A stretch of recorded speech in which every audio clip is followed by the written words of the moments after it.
Hi, my name's Miranda, and I just watched Digital Circus: The Last Act in theaters. And I'm going to tell you a spoiler free review of my experience. If I sound completely exhausted, that's because I am. I'm so tired, guys. Anyways, if you hear my cat, she's loud because she likes to yell. I love you too, baby. Anyways, so um, I showed up to the theater with five friends, and I saw a bunch of cosplayers, a lot of people holding Pomni plushies, myself included. It was so cool. There's even one person with a Dandy's World plush, which was wonderful. Um, so at the beginning of, if you don't know, the movie that they're showing in movies is a combination of episodes 8 and 9, just kind of stitched together. Um, but even before that, it starts with a recap given by Kane. Unfortunately, when we walked into the theater, we were expecting the previews to be longer, and so we kind of arrived in the theater as the recap was finishing off, so we only heard the tail end of it. I kind of wish I was there for the whole thing, but it doesn't really matter. It's just a recap of the first 7 episodes. Um, and so if you miss that, it doesn't really matter. But yeah, it's worth noting that at least at my theater, there weren't really previews. Like, you know how every movie starts with a bunch of ads for other movies that are coming out soon? We didn't really see those. Maybe it was just the theater we were in. Maybe it's because the digital circus is like not a Hollywood thing. I don't know. Um, yeah, our tickets were 6:30. We walked in at like 6:35, maybe 6:40 latest. And yeah, we were tail end of the recap. Um, and then it just started with episode 8 as we were sitting down. I was kind of in a daze for the whole episode 8 because, I mean, I've seen it 3 times before, and I was so excited for episode 9. But it was just as good as always. Fantastic episode. Seeing Kane's song, the one who's running the show, on the big screen was phenomenal. I kind of wished that everybody in the theater sung along to it because that would have been a really fun experience, but nobody did. It was very quiet. Um, but I was like shaking. I was so happy to be seeing this thing I love so dearly on the big screen. So episode 8 came and went normally. Um, and then after Zubul says, I mean, I don't know if you watched episode 8, but after the end of episode 8, it just cuts to black. And then episode 9 starts. And again, this is a spoiler free kind of recount of my experience. I'm not going to tell you what happened, but I'm going to kind of generally tell you what I thought of the episode. So it was an hour long, and it was incredible. So some non-spoiler things. Maybe at the end of this video, I'll talk about spoilers actually, and I'll just give a warning. So the quality of the episode was phenomenal. It was I forgot that I was watching something created by this indie company. Like just the visual quality and the quality of the writing was phenomenal. It was so good, guys. Probably partially because they were working with such a high budget, and partially because they're just incredibly talented over at Glitch. Quality was insane. The writing was also, again, just top notch. Like we've come to know these characters, and they just all felt so human in this episode. Their personalities really shine through. There were some surprising things, some big lore drops, some just, I'm not going to say much, but just some things that I was not expecting that happened. And I think a lot of it is going to be pretty decisive. Like, a lot of the fandom is going to think like, wow, this was a really cool choice. And a lot of people are going to think like, I don't really like that they did that, or just like, I don't like that this happened. I personally think it was all done very, very well. The things that I'm not quite sure how I think about yet, I still think it was done well, and I really respect the choices. I just will have to wait and see how I personally, like my personal opinion about it. But overall, phenomenal episode. I don't know if I've ever cried that much to a piece of media. There were a couple really touching moments like that, and like with the music, oh my god, the music was so good this episode. a couple musical choices that I wasn't expecting, but I think worked really well. And oh my god, there's so much I want to say.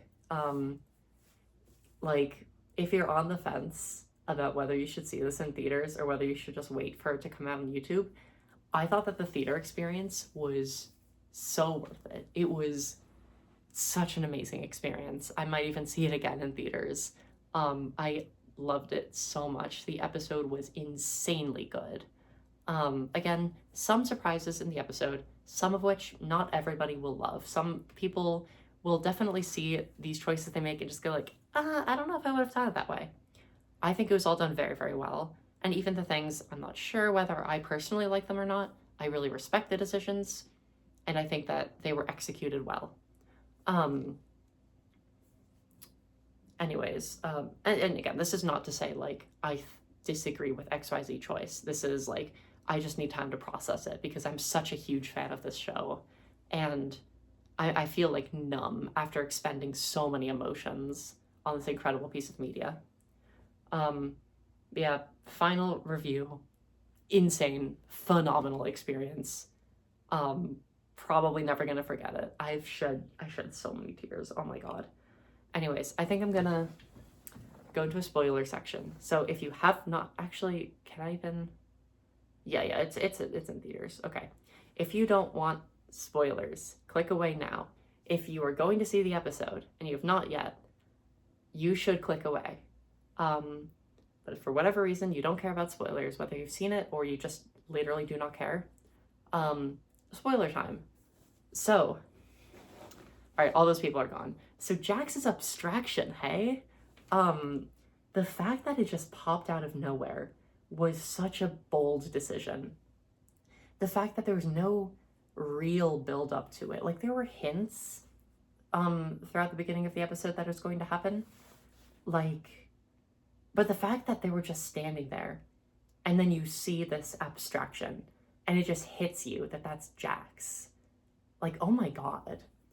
And then you realize, like, the scene directly preceding that was him about to reach out to Pomni. Like, oh my god. What was he going to say? What was he going to tell her?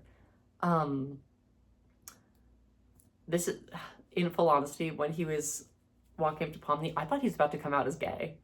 Like, this is not something I've gotten from his character at all, but just something about that moment. I was like, oh my god, is Jax gay? That didn't happen. Oh my god, the backs, like when Pomni hugged the abstracted Jax and we get just this like inner mind palace, whatever you want to call it, of Jax, that was such a weird section. Touching in some ways and just weird in others, and so funny. Oh my god, the Zooble bit with like all the cartoon physics, that like the entire theater was laughing out loud. The Jax in the maid outfit in that poker room, so funny. Oh my god, the humor in this episode was crazy. Oh my god, and when Jax like bent down and hugged Pomni back, no hesitation. Well, some hesitation. Like, I like burst into tears. And can we talk about that scene with Ragatha when Pomni and Ragatha hugged? And it was like such a sweet, tender, loving moment. By the way, again, I was convinced that they were gonna pull apart and then kiss. Because when I was walking into the theater, I ran into some cosplayers and we were talking about it because they just came out of the theater and I was going in. And one of them slipped to me that like, oh, they said like, oh, some of the fandom ships are canon now. And I was kind of like, I wish he didn't tell me that, but that's really interesting. And my first thought was like, oh, Gangle and Zooble are getting together. That's perfect. That makes me so happy. But my other thought was, oh, Jax and Pomni are probably going to get together because that's like the other fandom favorite. And throughout the whole episode, after Jax abstracted, I was kind of expecting him to come back. I thought Pomni was going to fix him somehow. God, when Pomni said, I can fix you, that was like, Pomni, really, girl? Like, that's kind of cringe. Not bad writing, I don't think. Just like, Pomni, you can't, that, Pomni, girl. Anyways, so when Pomni and Ragatha were hugging, I was thinking back to those cosplayers, and I was like, oh my god, they're gonna make that ship canon. Oh my god, they're gonna kiss. And then they didn't. But when they were walking away, and they just like maintained eye contact, and I was like, oh, that's like kind of sweet. And then they just like kept walking away, just staring at each other. And it was so funny. The whole theater started laughing because it was just such an absurd shot of them, of just like eye contact being maintained for so long. Um, and like Pomni and Ragatha, like based on the end, some of the looks Ragatha was giving Pomni's, like how they were like close. I think Ragatha is into Pomni, and I think it might be recepted. I don't know, I'm too tired for this. Like, I think they were really hinting that like there's a thing there going on, you know? And oh my god, when in that like credits scene when Ragatha was walking by Zubal's room and their hearts coming from the door, and it was like heavily applied that Gangle and Zubal were getting up to something hanky in there. That was really funny and made me so happy because I shipped those two so hard. Oh god, what else happened? I really liked Kane's redemption arc. I like, one of my favorite tropes in media is when a character screws up really badly. They just do something horrible, and then they realize they were wrong and give a heartfelt, genuine apology without expecting forgiveness and just wanting to make things right. This happened a bunch of times in My Hero Academia. This happened in The Good Place. It's one of my favorite tropes. It's so satisfying. And seeing Kane just give a heartfelt apology to the cast and try his best to make it right made me really happy. I wasn't really expecting him to come back, but it kind of makes sense because, like, if you know anything about computers, when you delete something, it doesn't actually get, like, wiped. The computer kind of just sets a flag saying, like, this is free space, feel free to write over it now. So as long as Kane wasn't written over, like if you delete a file on your computer and you permanently delete it, there's, like, you can download software to bring it back, and it's not actually gone until you overwrite that data. And so it makes sense from a, like, technological standpoint how Kane was able to come back. I think there's definitely symbolism with how he came back with those, like, shapes going all the way back to the circus. I don't understand that part very much, but it looked cool. It was a cool moment. Learning the characters' names and, like, a little bit about them in the real world, that was really cool. I would have bet money that Pomni's name was either Elizabeth or Christine, but it was freaking Abigail. And, like, I don't know. She could be an Abigail, that's fine. Gangle being Zoe, like, that's awesome. I think she should have been a Michelle. She just gives me Michelle vibes. I know we all knew that Kinger was Grant. Riley for Zubal. Can you believe Jax's real name is Leroy? Leroy, like, no wonder he's not doing okay. I think Jax's character was fascinating this episode.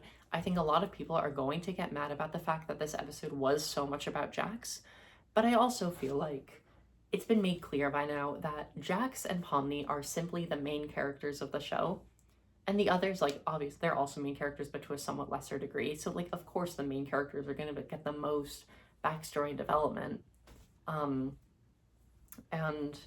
I don't know, I really liked Pomni and Jax this episode. I really enjoyed the backstory of Ribbit. I really like that. That got so much screen time. They really fleshed out Ribbit as a character. Her relationship with Jax and Kaufmo. Seeing Kaufmo get a ton of screen time as well and, like, talk was so cool. It just, like, felt like a full circle moment. Like, how do I feel about Jax's backstory? The whole, like, thing with his parents, and I guess I haven't really thought about what Jax's backstory would be very much. I don't dislike it. I think that it makes sense why he became the way that he is, at least to an extent. I think he did Ribbit real dirty. Like, that was not okay. But I also think that the episode was not trying to tell us that Jax should be forgiven. Like, narratively, they were not pushing we should forgive Jax. And Jax didn't forgive himself either. And I think that was really interesting. I think that this episode, like, you could really deeply analyze this episode. And I'm really excited to watch it again. I think that, oh my god, that was an hour of just incredibleness. But, excuse me. What else happened that episode? The fact that Bubble was the blue AI, or at least it was heavily implied. I think that it was Bubble. That makes sense. I don't know, that wasn't like a huge surprise. It was in his head and he had like reach in. That was fun. I don't know. I really enjoyed Kane just like realizing that he screwed up, realizing that it was his fault, and then trying to make things right. I really enjoyed Pomni like accepting like, oh, her name was Abigail Brooks, and this is the person she was and in the real world still is. And just deciding, you know what, I'm in the circus, Abigail is the real version, I'm still Pomni. I think that was really cool. I think that makes a lot of sense. There were, of course, things that we still don't know, like, where, like, so the circus is in like an abandoned building, right? I guess that was kind of implied, but we don't know much about like how is it still getting power, who's keeping it active. Like, we don't really know any of that. What's the state of C&A? And I think that it doesn't really matter. Like, no part of the message of the show matters. Gooseworks said on Tumblr a while ago that the message of the show that people should take away is that there is meaning to be found in a stagnant life.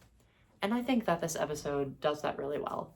Like, in a place like the circus, what is really important is your relationships with other people. Kinger definitely touched on this in episode 3. I don't know, just narratively, I think episode 9 was basically the best they could have done. I think there are many different directions they could have taken episode 9. Like which characters to focus on, to what extent to focus on Jax, how to focus on Jax abstracting, hell, whether Jax should abstract. But I think the path they took, I don't know if it was necessarily the best, just because there's so many options, it's impossible to say that. But I can't imagine walking away from that movie theater more satisfied. I think that I'm very satisfied with the ending, and like there aren't that many TV shows where I watch the ending and I'm just like, that was perfect. But I had that feeling with this episode. Like, again, there are things that I would consider changing if I were in charge. Like, I think it's interesting that they kind of alluded to Jax maybe being genderqueer or trans, and they could have leaned more into it and made it slightly more explicit, or if that wasn't actually intentional, make it less explicit.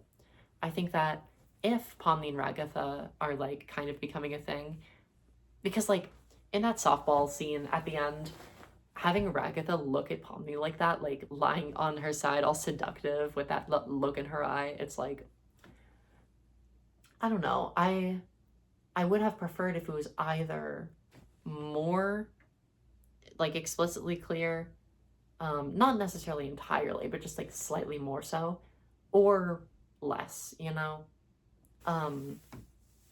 Again, like, I don't think this is necessarily a flaw. I just think, like, if I were in Gooseworks' shoes, that's a decision I've made, might have adjusted. I also think it's interesting that Grant/Kinger didn't, like, he had a big part to play in, like, the first few scenes of episode 9, but then after that, he was kind of a non-character. And I think this personally makes sense, because just, like, he played his role. There wasn't really much else for him to do. So, like, I don't know, I'm not mad about that. I also, oh my gosh, I'm thinking about, like, Gangle saying,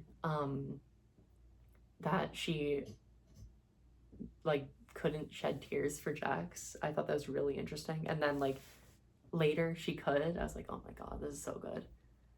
Oh my gosh, I'm thinking again about the visuals, especially in, like, abstracted Jax. That was so interesting. I'm, like, still trying to process the fact that Jax abstracted, and he abstracted so suddenly. There was, like, no build-up. We didn't see him, well, we saw him abstracting in episode 7, which is the thing, and then he just stopped. And I think we in retrospect, we probably should have known that, like, oh, he was in the abstraction process. He's gonna abstract. And he did. Oh my god. And the fact that they kept him around, but they couldn't undo it. Like, I'm just feeling so many emotions about that. Anyways, I'm sure I have more thoughts. I've been recording for, Jesus, 20 minutes. Phenomenal episode. I had a phenomenal time. I think they did that show justice. I had such a good time. And this is going to be a show that I remember for a very long time. It's so special to me. And I'm really happy I got to see it on the big screen. And I think you should too. Anyways, thanks for watching. Hope you enjoyed.